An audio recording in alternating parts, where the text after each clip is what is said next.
Vamos a continuar con enfermedades infecciosas parte 2 y empecemos con la rabia. La rabia es una enfermedad bastante conocida cuyo agente causal es el virus de la rabia, un virus del tipo rhabdovirus. Y está descrita la enfermedad como una infección viral de carácter mortal transmitida por mordedura de animales. El animal que causa la mayor parte de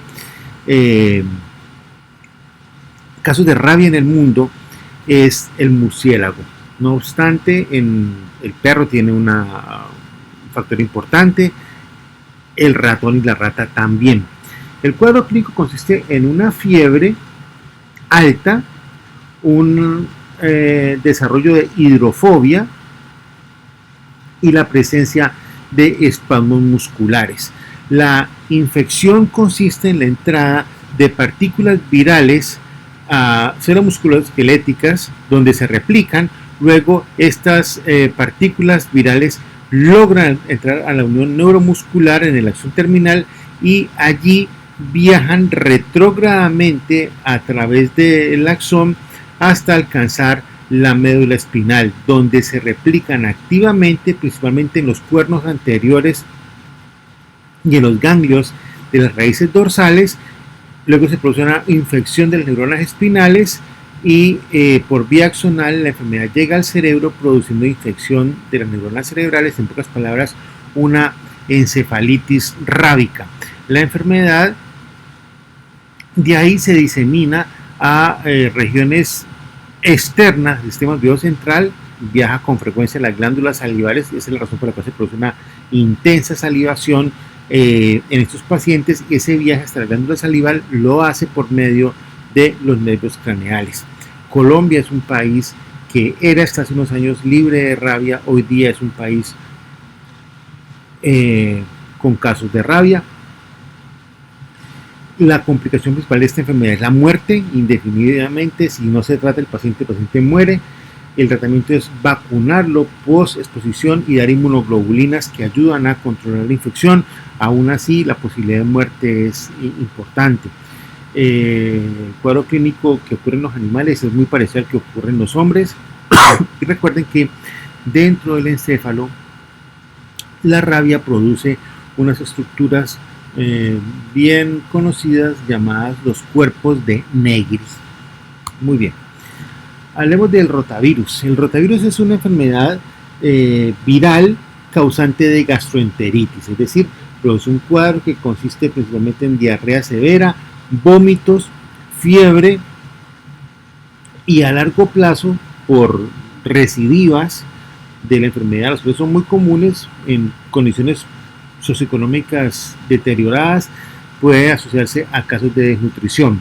El agente causal es un rotavirus, es un causante número 1 de infecciones virales intestinales, y el tratamiento consiste en manejar la hidratación del paciente, principalmente por vía oral, y suministrar cuidados de soporte. Es muy común encontrar rotavirus. Casi todos los seres humanos han tenido algún tipo de infección por rotavirus en su vida. Muy bien. Hablemos de virus zoonóticos y pandemiales. ¿Y qué es un virus zoonótico? Un virus zoonótico es un virus que es originado en especies de animales, los cuales tienen la capacidad de infectar también a seres humanos. Ejemplos, son muchísimos virus de este tipo. Ejemplos, antivirus, ¿sí? Y uno muy conocido por todos nosotros, el coronavirus, ¿sí? Hay muchos tipos de coronavirus. Bueno, el coronavirus es un ejemplo de virus zoonótico o virus pandemial. En pocas palabras, podemos decir que estos virus zoonóticos son infecciones virales transmitidas de animales a humanos. El cuadro clínico varía según el virus. Y este puede ser un cuadro leve o un cuadro severo. La clínica puede ser solamente síntomas respiratorios, fiebre, a un cuadro de falla respiratoria intensa y muerte, como observamos en algunos casos del COVID-19. El tratamiento, cuidados de soporte y, si aplica, antivirales. La hepatitis A, ¿qué es la hepatitis A? Es una infección causada por el virus de la hepatitis A. Es una infección viral que afecta el hígado y causa como síntomas principales ictericia, o sea, un tinte amarillento en piel y en escleras, fatiga y dolor abdominal moderado. Esta enfermedad rara vez se complica y cuando la complicación aparece, entonces se puede producir una insuficiencia hepática aguda que además rara vez es mortal. El tratamiento son cuidados de soporte, se puede vacunar de manera preventiva, la enfermedad suele ser autolimitada, no supera más allá de 30 días y la resolución suele ser total, por lo cual se considera una enfermedad de curso benigno. La hepatitis B es una enfermedad viral causada por el virus de la hepatitis B. La infección viral pues puede causar una hepatitis que se asemeja clínicamente en un principio a la hepatitis A, pero que tiende a evolucionar a una enfermedad hepática crónica. Es decir, una gran diferencia de la hepatitis A y la B es que la hepatitis A es autolimitada y resuelve, mientras que la hepatitis B tiende a la cronicidad, a hacerse permanente. El cuadro clínico es muy parecido, nuevamente, ictericia, fatiga, dolor abdominal, y las complicaciones más frecuentes de la hepatitis B son la cirrosis y el carcinoma hepatocelular. El manejo de esos pacientes es darles antivirales, principalmente tenofovir, entecavir, y monitorear el avance de la enfermedad del paciente. En muchos casos la hepatitis B es de carácter mortal, la enfermedad se transmite por medio de transfusiones o por vía sexual. La hepatitis C es una enfermedad causada por el virus de la hepatitis C, obviamente. Es una infección viral que con mucha frecuencia, incluso más frecuentemente que la hepatitis B, se vuelve crónica. La enfermedad generalmente es asintomática al principio y luego progresa a cirrosis. Las complicaciones son cirrosis y carcinoma hepatocelular, las mismas que la B, con una ligera diferencia en la C. La C tiene más frecuencia hacia el desarrollo de cirrosis, la B tiene mucha más frecuencia al desarrollo de carcinoma hepatocelular. Manejo, drogas antivirales de acción directa. Recuerden que estas enfermedades con mucha frecuencia en un principio se confunden con hepatitis A. La hepatitis B y la C son enfermedades completamente distintas. La enfermedad de la hepatitis C se transmite principalmente por agujas, por vía percutánea. También se puede contagiar por vía sexual, por vía perianal no se transmite tanto. La hepatitis B por vía perianal sí se transmite de manera más eficiente. La infección por el papilomavirus humano es muy común y el agente causante pues es el HPV, el virus del papiloma humano. Es una infección viral de transmisión sexual que produce principalmente verrugas genitales, ya sea en el glande o en el surco ovarino prepucial en el hombre, como ustedes pueden observarlo aquí, o en la región genital interna o externa. Esta enfermedad aumenta el riesgo de cáncer de pene en los hombres, de cáncer de cervix en la mujer y de cáncer de vulva en la mujer. También la enfermedad puede transmitirse de vía genital a la cavidad oral y puede producir cáncer de la cavidad oral. El tratamiento, vacunación preventiva y eliminación de las verrugas. Recuerden que cuando uno encuentra una lesión grande, ¿sí?, asociada a HPV, se conoce con el nombre de un condiloma. El herpes labialis es una enfermedad producida por virus del herpes zoster labialis o virus del herpes simple tipo 1.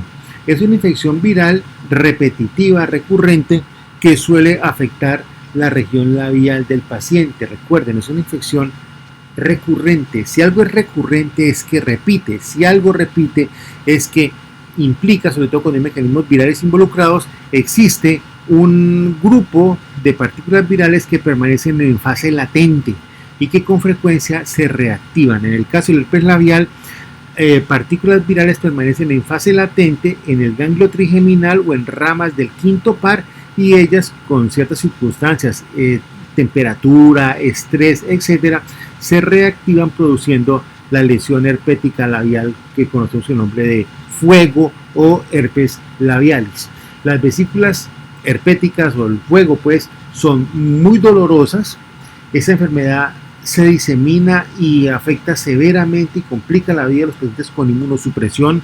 Pacientes inmunocompetentes no suelen pasar más allá de la presencia del fuego, y el manejo es la administración de antivirales tópicos u orales, principalmente del aciclovir. La tinea capitis es una infección cutánea producida por hongos dermatofitos, es decir, hongos cutáneos, principalmente de tipo Microsporum y Trichophyton. La descripción de la enfermedad es una infección fúngica del cuero cabelludo que, como afecta la región del cuero cabelludo, puede producir placas de alopecia, como ustedes observan acá, y principalmente prurito. La gran complicación asociada a la tinea capitis es conocida como el querión, con la letra Q, querión. Y el querión es una reacción inflamatoria severa asociada a la presencia de la tinea capitis. Muchas veces la enfermedad puede ser transmitida por perros, por gatos, por cerdos de Guinea, ¿sí? Y pues es necesario tratar también el animal para evitar infecciones de estas en la casa. El tratamiento antifúngicos orales, el curso suele ser benigno, la respuesta suele ser rápida y efectiva, pero la enfermedad, si no se elimina la causa o si existe una reinfección, pues obviamente reaparece. La tinea facial y la tinea corporis nuevamente es producida por hongos dermatofitos del mismo tipo, Microsporum y Trichophyton. Es una infección fúngica o micótica de la piel y consiste en la presencia de placas eritematosas enrojecidas con borde activo. ¿Qué significa borde activo? Que el borde es más rojo que el interior de la lesión y que además el borde descama. Estas infecciones con alguna frecuencia, tanto la tinea facial como la corporis, se sobreinfectan con bacterias, lo cual complica la situación un poco, y el tratamiento es dar drogas antimicóticas tópicas, es decir, aplicadas directamente sobre la lesión, u orales en otros casos. Los hongos del pie, también conocidos como tinea pedis, pues son hongos dermatofitos de diferente tipo. Una situación bastante compleja con estos hongos del pie es que a veces se confunden con enfermedades que no son infecciosas, por ejemplo, la psoriasis, el eczema, el líquen simple crónico y el eritrasma interdigital. Esas enfermedades son diagnósticos diferenciales de los hongos del pie, de la tinea pedis. La tinea pedis tiene dos formas básicas de presentarse. Una es con la afectación interdigital característica de la tinea pedis, como ustedes están viendo acá, y la otra forma es el patrón de mocasín, en el cual se afecta un área completa del pie en un patrón de mocasín, ¿sí? La lesión produce descamación y prurito entre los dedos, y esa es la razón por la cual con frecuencia hay que diagnosticarla de manera diferencial con estas enfermedades que también producen ese tipo de alteraciones. Recuerden, estas enfermedades tienen un trasfondo diferente, un trasfondo inflamatorio o incluso autoinmune. Los hongos del pie son meramente infecciosos. A veces estas infecciones cutáneas en los pies pueden complicarse con celulitis, lo cual requiere manejo antibiótico porque es una infección bacteriana, y a veces pueden también comprometer las uñas produciendo onicomicosis. El manejo antifúngico tópico, si quieren se les puede dar un poco de fluconazol oral. los pacientes responden bastante bien, pero las infecciones suelen ser repetitivas. La razón por la cual esos hongos de pie repiten es porque son respuestas a conductas del individuo, básicamente mantener la humedad del pie. Por ejemplo, la gente después de bañarse no se seca adecuadamente los pies y por las condiciones de oscuridad, humedad y temperatura prolifera con mucha frecuencia el hongo y se produce la infección. Entonces, cuando un paciente tenga una tiña pedis, hay que decirle también que cambie sus hábitos de aseo para evitar la zoonoinfección. El uso de jabón con frecuencia en las regiones interdigitales que ayuda a cambiar el pH de la piel también es fundamental en el manejo de este tipo de infecciones. Bien, la tiña cruris es producida por dos tipos de hongo. Son hongos dermatofitos nuevamente, de tipo Trichophyton y Candida sp. Estos hongos se caracterizan por producir una infección de tipo fúngico, es decir, micótico, en la región inguinal y se caracterizan por la aparición de placas de tipo eritematoso enrojecido en las regiones de las ingles acompañadas de mucho prurito. Con frecuencia estas lesiones se sobreinfectan, sobre todo por bacterias, lo cual hace necesario aplicar antibiótico. El manejo es antifúngicos, antimicóticos tópicos y obviamente se hizo la infección bacteriana, hay que manejarlo con antibiótico. Muchas veces los pacientes tienen una tiña pedis y luego, después de manipular la región con hongos en los pies, se tocan al vestirse la región inguinal y se transfieren la infección. Eso puede pasar comúnmente. Muy bien. Otra infección micótica importante es la pitiriasis versicolor. El agente causal de la pitiriasis versicolor es un hongo conocido con el nombre de Malassezia furfur. Es una infección micótica superficial de la piel que produce manchas hipopigmentadas o hiperpigmentadas. Es importante eso. A veces la mancha es sin pigmento o a veces la mancha es oscura.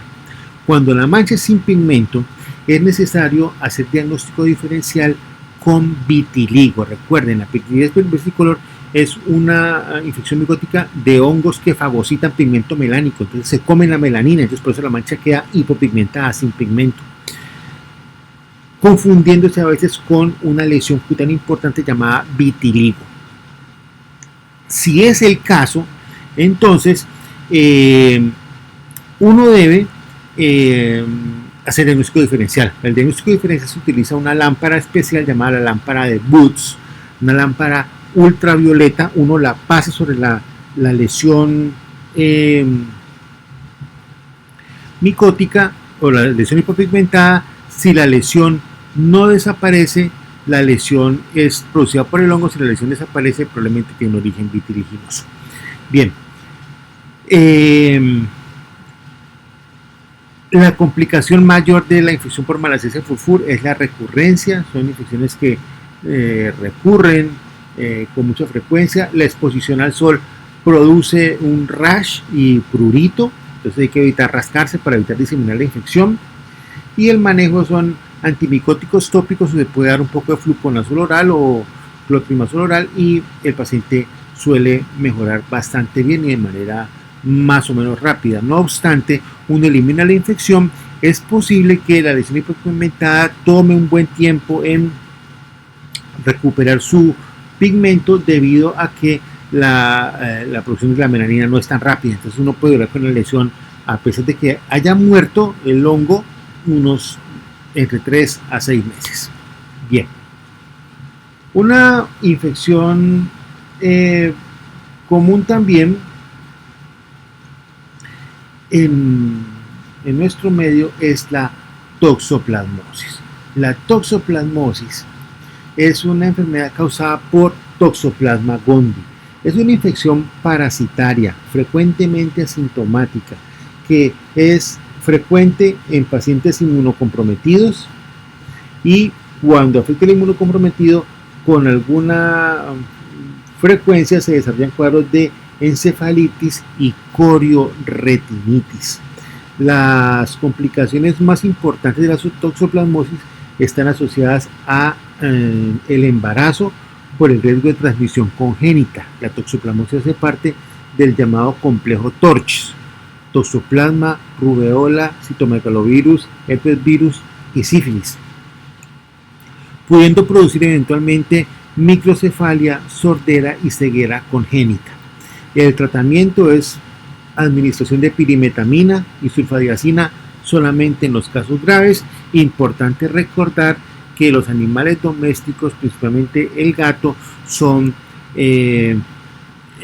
animales portadores de la infección. Ellos excretan dos tipos de quistes, unos llamados quistes completos y otros llamados ooquistes.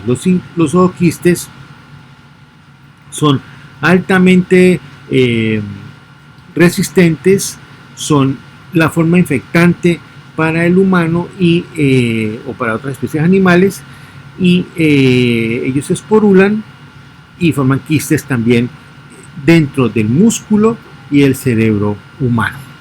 ¿Sí? Entonces el humano aloja la enfermedad y por vía transplacentaria la puede pasar al feto y puede llegar a las complicaciones que ya mencioné previamente. Bien, la meningoencefalitis amebiana primaria es una enfermedad causada por la infección con Naegleria fowleri. Es una infección amebiana grave del sistema nervioso central. Se produce por entrada de la Naegleria, de esa variedad amebiana, a través de la nariz, pasa por la lámina cribosa, alcanza el bulbo olfatorio y de ahí el lóbulo frontal. La afectación del sistema nervioso central es grave, produce un cuadro de cefalea intensa, fiebre y síntomas neurológicos muy considerables. Es una enfermedad de altísima mortalidad, de gran severidad y por lo general difícil de diagnosticar y sospechar. Por lo tanto, el manejo se hace tardíamente. El tratamiento antibiótico es con miltefosina, o el tratamiento que se da para los pacientes es con miltefosina y manejo de cuidados intensivos. A pesar de eso, la posibilidad de muerte es alta. Recuerden, estos pacientes, esta enfermedad es común en aquellos individuos que se dedican a actividades acuáticas en aguas tibias, a veces estancadas, lagos, lagunas, ríos sin mucho caudal. ¿Sí? Importante tener en cuenta esta situación. La ascaridiasis es una enfermedad producida por el Ascaris lumbricoides. Esta infección es causada por un gusano intestinal. El Ascaris lumbricoides es un helminto, un gusano intestinal, cuyo cuadro clínico principal es el dolor abdominal y la posibilidad alta de causar obstrucción intestinal. Uno se infecta con Ascaris al ingerir huevos contaminados en los alimentos que llegan al intestino, ¿sí? Y comienzan a desarrollarse. Una vez dentro del intestino, esos huevos eclosionan, emergen larvas, las cuales pasan por vía sanguínea y linfática, principalmente sanguínea, vía portal, alcanzan el hígado, la vena cava inferior, pasan al corazón y de ahí pasan al pulmón. Una vez dentro del pulmón, las larvas pasan del componente circulatorio al componente aéreo y ascienden por la vía aérea, causando lo que llamamos un síndrome de Loeffler. Una vez en la vía aérea, las larvas son nuevamente deglutidas, pasan el estómago, llegan al intestino y ahí se quedan residiendo, apareándose y además produciendo más huevos, llevando a la acumulación de las figuras las estructuras ascaridiáticas dentro del intestino, con alta posibilidad de causar obstrucción intestinal. La mayor complicación asociada a la ascaridiasis es la perforación intestinal, que lleva a una peritonitis ascaridiática, y el manejo es con antihelmínticos, principalmente el albendazol. La uncinariasis es una enfermedad completamente distinta, aunque también intestinal, causada por dos gérmenes diferentes, el ancilostoma duodenal y el Necator americanus. Es una infección por helmintos pequeños, el Ascaris es un helminto grande, que causa anemia. Y el cuadro clínico consiste en fatiga, cansancio y pérdida de peso con malestar abdominal. La fatiga, el cansancio es producido por anemia severa. Son helmintos de tipo hematófago. Ellos se adhieren a la mucosa intestinal y succionan sangre de los vasos sanguíneos, lo cual lleva al desarrollo de anemia. Hay diferencias anatómicas importantes entre el Necator americanus y el ancilostoma duodenal, pero el efecto clínico es el mismo. El ciclo es muy particular. La larva penetra a través de infecciones, a través de heridas o soluciones de continuidad en la piel. La larva que penetra recibe el nombre de larva filariforme, y en el momento donde entran produce un prurito marcado ahí. Una vez penetran, entonces ellas entran por torrente sanguíneo, llegan al corazón, pasan del corazón al pulmón y hacen nuevamente un síndrome de Loeffler. Llegan a la vía aérea, descienden por el esófago, pasan al estómago y se alojan en el intestino. Y una vez en el intestino comienzan a reproducirse y al mismo tiempo comienzan a succionar sangre. El individuo entonces defeca huevos fertilizados. El huevo fertilizado produce la salida de las larvas rhabditiformes, ¿sí? Y estas larvas pues tienen la capacidad de ingresar nuevamente a el interior del individuo. El manejo de estos pacientes es con albendazol, un antihelmíntico, y se les suministra obviamente suplementos de hierro. Otra infección por helmintos importante es la oxyuriasis. El agente causal de la oxyuriasis es el Enterobius vermicularis. El Enterobius vermicularis es una infección por pequeños gusanos intestinales que causan un cuadro clínico muy característico: insomnio y prurito anal. ¿Cómo nos infectamos con el oxiuro? Lo ingerimos, comida o agua contaminada, pasan vía esofágica, estómago, llegan al intestino, principalmente a la región colónica, y allí se desarrolla el parásito, ¿sí? Y comienza a reproducirse y a producir huevos. Una vez la hembra tiene que descartar los huevos, la hembra migra a través del intestino, principalmente en horas de la noche, a la región anal y perianal, deposita los huevos, lo cual causa un intenso prurito, y la larva asciende nuevamente al intestino para continuar reproduciéndose y su ciclo de vida. El individuo entonces, como tiene prurito anal, se rasca y partículas del parásito, huevos, ¿sí?, quedan entre los espacios de las uñas, y uno contamina la comida o los ingiere nuevamente, y entonces el ciclo se perpetúa. La complicación más importante de esta enfermedad es la irritación perianal por rascado, ¿sí?, y el manejo de antihelmínticos como el mebendazol ayudan a manejar el problema. En general son gérmenes de fácil manejo, pero infecciones bastante complejas y con unos ciclos de vida muy particulares, como ustedes acaban de ver aquí. Bien. La teniasis es una enfermedad que es producida por dos tipos de tenia, principalmente tenia solium y tenia saginata. Es una infección por tenia, es una enfermedad generalmente asintomática que puede producir dolor abdominal y es la causante de la llamada infección por la lombriz solitaria. Suele ser un gusano adulto que puede medir entre 4 a 10 metros de largo y que parasita y se nutre de lo que uno ingiere. Entonces producen pérdida de peso. Se produce por la ingesta de comida sin cocinar o pobremente cocinada, principalmente carne, ¿sí? En el caso de la tenia saginata o carne de vaca, en el caso de tenia saginata, o en el caso del cerdo en la tenia solium. Recuerden, uno ingiere el quiste en la carne y ahí arranca el ciclo del parásito. El parásito se adhiere a la mucosa intestinal a través de una estructura llamada el escólex, ¿sí?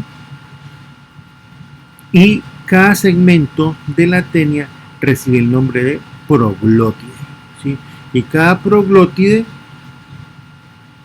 produce huevos y tiene su periodo de gravidez, los descarga y entonces una proglótide grávida produce una nueva proglótide. Entonces el crecimiento del parásito es progresivo, por esa razón puede alcanzar a medir hasta 10 centímetros. Principal complicación de la teniasis, bueno, el desarrollo de la neurocisticercosis en el caso de la infección por la tenia solium. Recuerden, la tenia saginata no produce neurocisticercosis, la neurocisticercosis es producida por la tenia solium, la cual se obtiene por la ingestión de carne de cerdo.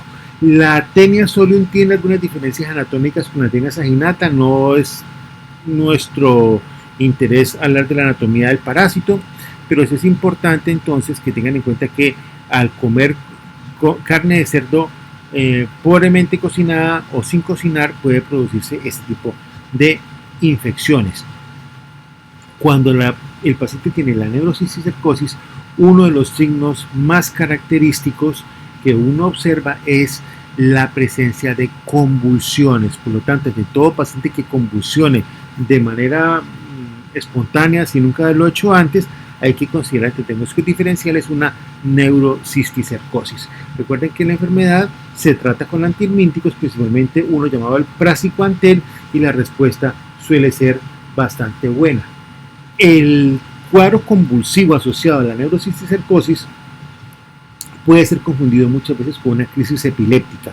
Otro signo asociado a la neurocisticercosis es la cefalea constante. Uno diagnostica eso con una escanografía, con una resonancia cerebral. Entre las complicaciones frecuentes de la neurocisticercosis, pues convulsiones, hidrocefalia y puede producirse la muerte. El manejo de la neurocisticercosis es albendazol y también se le dan corticosteroides para reducir la respuesta inflamatoria a nivel del encéfalo. Una infección un poco más rara es la natostomiasis. La natostomiasis es producida por infección con larvas de Natostoma spinigerum. Ese es el nombre, Natostoma spinigerum. Y es una infección parasitaria con manifestaciones cutáneas y también con menos frecuencia neurológicas. Se caracteriza por la presencia de nódulos cutáneos característicamente migratorios, bastante dolorosos. La complicación frecuente es el compromiso neurológico, pero no es muy común.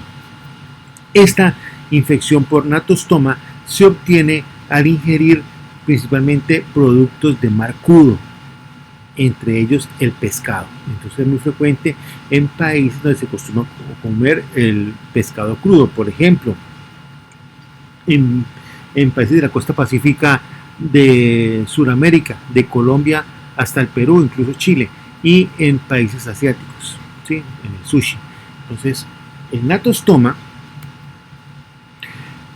una vez se ingiere, penetra la mucosa intestinal y alcanza la pared abdominal. Y en la pared abdominal comienza a producir un nódulo migratorio. El paciente describe que se mueve y duele al migrar. En esta biopsia se ve como fue removido un punch de piel y se ve parte del parásito. Aquí ven ustedes parte del parásito también. El parásito tiene en su microestructura en la parte frontal una estructura que perfora la piel como si fuera un taladro y le permite ir avanzando.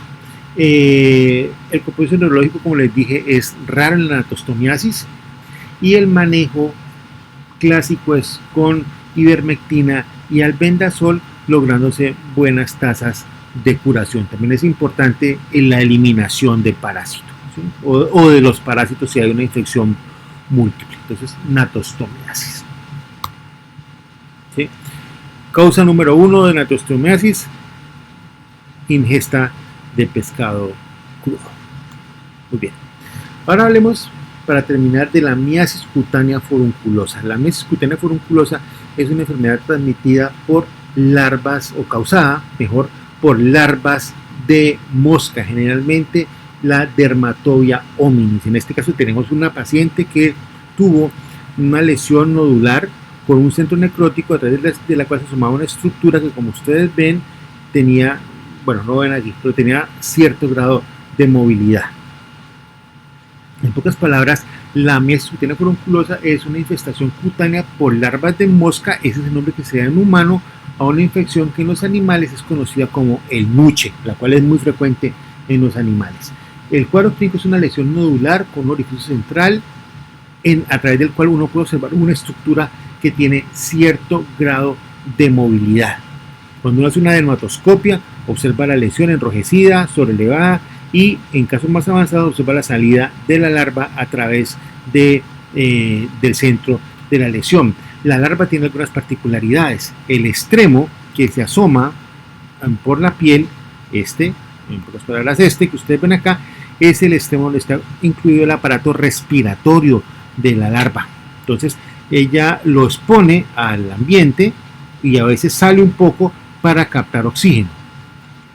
La parte interna de la larva está compuesta por una zona mucho más ancha, y en la parte media hay unas estructuras a manera de fijación que son móviles y le permiten permanecer ahí a la larva, fijada al interior del tejido subcutáneo. Las complicaciones son infecciones secundarias bacterianas, pueden producir grandes lesiones que pueden hacer necesario un desbridamiento, pueden causar una fascitis necrotizante, una miositis, etc. Y el tratamiento es la extracción de la larva. Recuerden que para extraer la larva nunca debe alarse, ¿no? Uno no debe extraer la larva a la fuerza. Lo mejor que uno puede hacer es colocar calor local y hacer que la larva migre espontáneamente, y una vez ve uno que ya han salido esas estructuras, ya no quedan más de esas estructuras de fijación para no desgarrar el interior de la piel y favorecer un proceso infeccioso, ahí sí puede uno ayudarle a salir en las porciones finales. El ciclo de la infección es muy particular.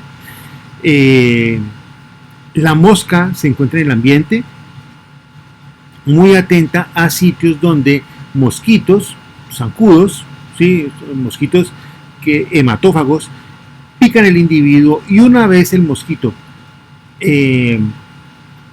pica al individuo, la mosca se para encima del mosquito, deposita pequeñas larvas que ya han eclosionado y que la mosca guarda, y estas larvas rápidamente descienden del mosquito y entran a través del orificio que causó el mosquito en la picadura, y ahí se asientan. Una vez eso sucede, la larva comienza a alimentarse del tejido humano, va creciendo, y cuando alcanza un tamaño determinado, la larva simplemente sale, cae a la tierra, cae como una pupa, completa su ciclo en la tierra, y nuevamente entonces se vuelve una mosca y el ciclo continúa. Entonces no se olviden, es una forma muy particular de contagio el que tiene la variedad de la Dermatobia hominis. La infección puede afectar animales y humanos simultáneamente. En animales tiene un nombre, en humanos tiene otro nombre. Esto era todo, muchísimas gracias.